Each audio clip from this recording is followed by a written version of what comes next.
not all a dream. We know thou waitest for us, but this our sylvan holiday has ended. We shall beat thee and fight thee as of old, and so thus prevail against thee, and some thou shalt destroy. But this too we know. Year after year within this happy grove, our fellowship bans thee for a space.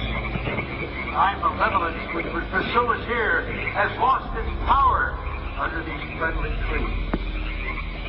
So shall we burn thee once again this night, and the flames that eat thine effigy, we shall read the sign, Midsummer sets us free.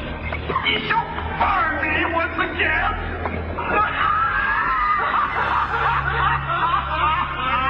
Now believe, Wayne.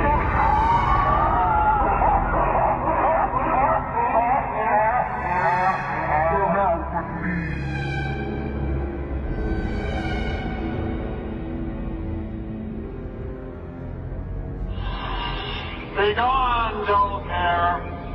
Fire shall have its will of thee. Begone, dull care.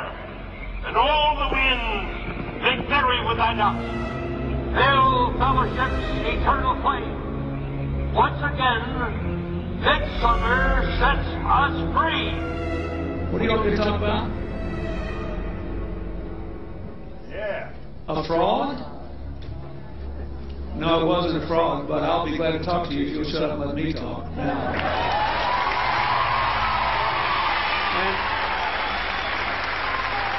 a fraud, let me tell you something.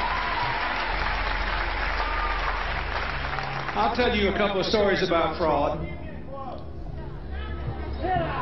The Bohemian Club, as you say, the Bohemian Club? That's where all those rich Republicans go up and stand naked against redwood trees, right? I've never been to the Bohemian Club, but you ought to go. It'd be good for you. Get some fresh air.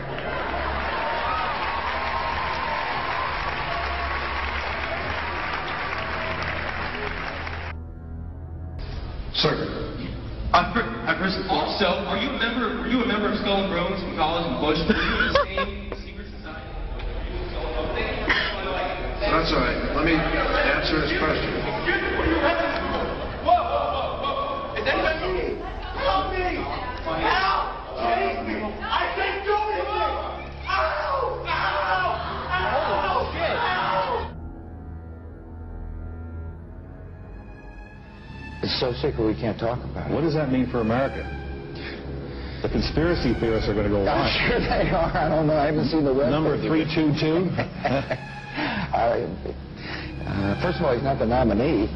And, look, I look forward... Are you prepared to lose? No, I'm not going to lose. So that's where they have the ceremonies in the outdoor part of it. Part of it was indoor, so we only got to see the outdoor part. Right. We only got to, and to listen to the outdoor part. God only knows what went on indoors. And what did you hear? What was it you know? You managed to get this unique it was disgusting. It was gross. I mean, they were pretending to murder people. What was the tone of it, though? Was it jokey Vicious. or was it quite... No, it wasn't jokey at all. It was sick. That's about the only way I can describe it. It was sick.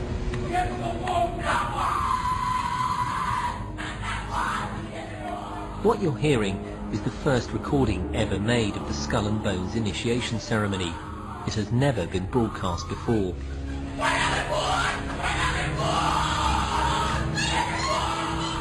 15 new members of the club are being introduced into the macabre rituals of Skull and Bones by the senior students who are about to graduate.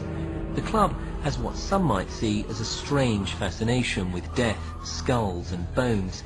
There's the chants too, difficult to hear first of all, but including the devil equals death and death equals death.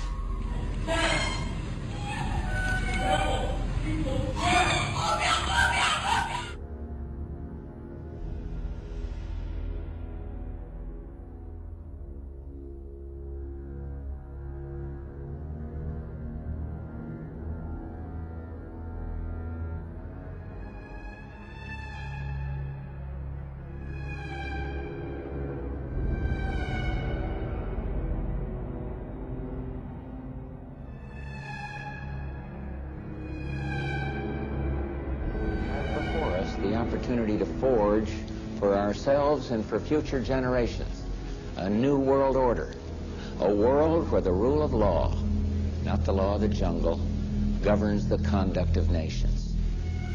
When we are successful, and we will be, we have a real chance at this new world order.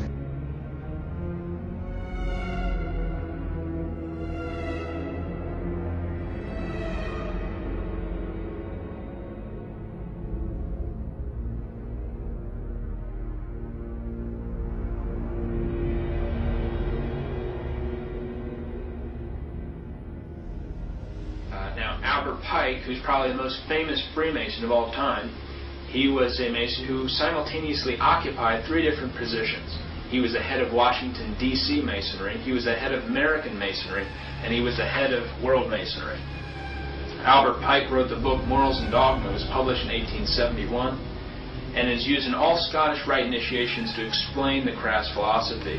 It's been called the most important book of Freemasonry. It's been called the Bible of Freemasonry, and it's given to every 4th degree Mason, this book. And it's also recommended in every issue of the Scottish Rite Journal. Each month it recommends to get and read Morals and Dogma.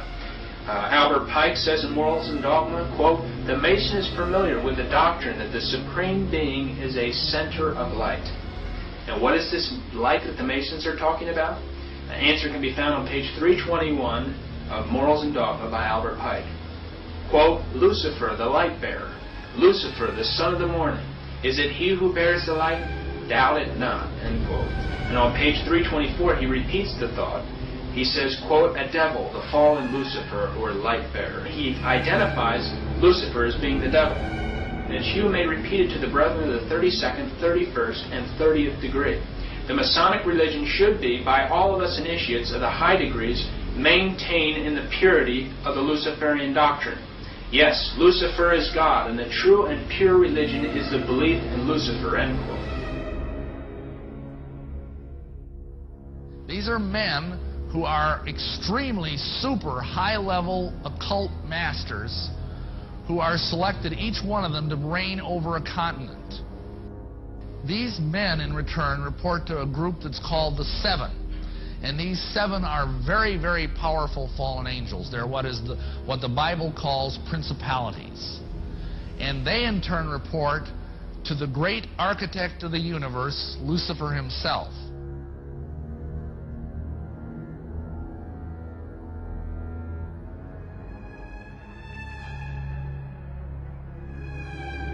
What I would say to people is, you know, if you are going to judge what this state of consciousness would do on the basis of what you would do, then you're going to lose the plot from the first, because you have a level of compassion, you have a level of empathy, that's the word, empathy, with people who suffer the consequences of your actions. That empathy is what balances out your behavior towards someone else, because you have empathy with the consequences for them. You remove that empathy, and this controlling consciousness has no empathy, not even with itself, never mind its victims and its targets, because they are as ruthless with each other as they are with the human race. You take away that empathy, and there are no fail-safe mechanisms to block extreme behavior. So, whoa, the people who run America wouldn't kill 3,000 of their own people. What? They'd have a party.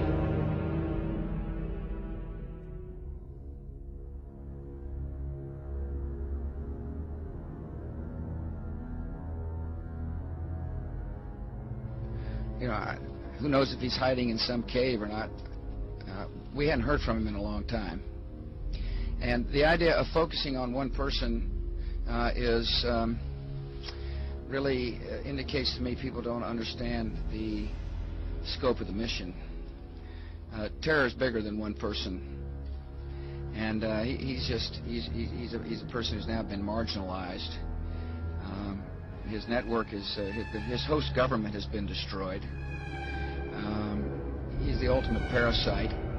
who found weakness, exploited it, and met his match.